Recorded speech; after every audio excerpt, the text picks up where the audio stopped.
Carleté au Philoï. Aujourd'hui, Mythomane, l'homme mythologique, vous raconte la capture du sanglier d'Érimante. Immense sanglier qui ravage la région. Vous connaissez le refrain maintenant. Et Hercule reçoit l'ordre cette fois de le ramener vivant, ce qui n'est pas son fort a priori. Mais il s'en sort finalement assez bien. Il poursuit le sanglier sur une montagne enneigée en hurlant pour lui faire peur. Le sanglier, à force de courir dans la haute neige, finit complètement épuisé et quand même un peu gelé aussi. Hercule l'enveloppe dans un filet et la porte à Eurysthée. Poule mouillée, comme toujours, Eurysthée se planque, devinez où? Dans une grande cuve en bronze, encore. Finalement, dans ce cas-ci, le travail en lui-même n'est pas très intéressant. Ce qui est plus intéressant, c'est ce qu'il s'est passé pendant le voyage d'Hercule pour aller jusque-là. Hercule, avant d'aller chercher le sanglier, s'établit chez un centaure du nom de Pholos. Pour rappel, un centaure est un monstre moitié humain pour le haut et moitié cheval pour le bas. Pholos ouvre un tonneau de vin. Alors ici, pour l'anecdote, il y a deux versions.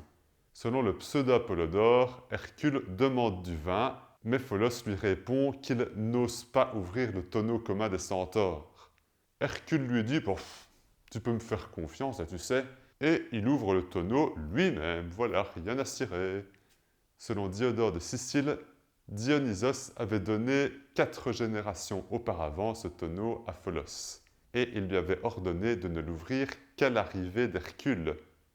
Donc Pholos, avec le héros en face de lui, exécute ce vieil ordre. Dans les deux versions, les centaures sont attirés par l'odeur du vin et ils se ramènent avec des armes bien badass.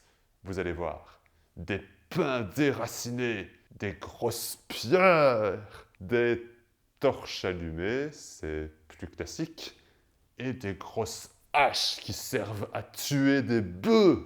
Le pauvre Pholos se cache. Hercule, dans sa subtilité habituelle, part à la baston. Les flèches empoisonnées d'Hercule feront des ravages. Pourtant, Néphélé, mère des centaures, qui n'est rien de moins qu'un nuage, c'est pas une blague, aide ses fistons en faisant tomber une averse sur le lieu de la bataille. Mais ça n'affecte pas notre héros qui continue de trucider allègrement des centaures, même ceux qu'il ne voulait pas tuer.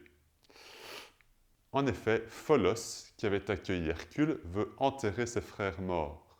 Avant cela, il arrache une flèche empoisonnée du corps d'un de ses frères. Surpris par la capacité d'une si petite flèche à abattre de si forts gaillards, il lâche la flèche qui tombe sur son pied. C'est con. Il est à son tour empoisonné et meurt rapidement. Hercule s'en veut un peu quand même. Il fait à Pholos un magnifique tombeau au pied d'une montagne qui s'appelle dorénavant Pholoé. Et puis il y a le centaure Chiron. Oui, c'est Chiron, c'est pas Chiron. C'était méprisant ce que je vais dire.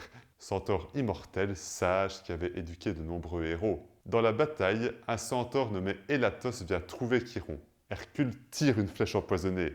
La flèche traverse le bras d'Élatos et atteint le genou de Chiron. Là aussi, Cucule s'en veut un peu. Il retire lui-même la flèche à Chiron et applique du baume sur sa blessure.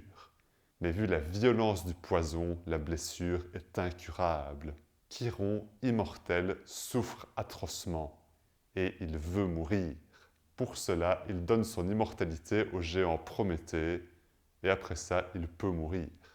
Quelques centaures réussissent à s'enfuir. L'un d'eux aura son importance pour plus tard, mais ce sera pour plus tard.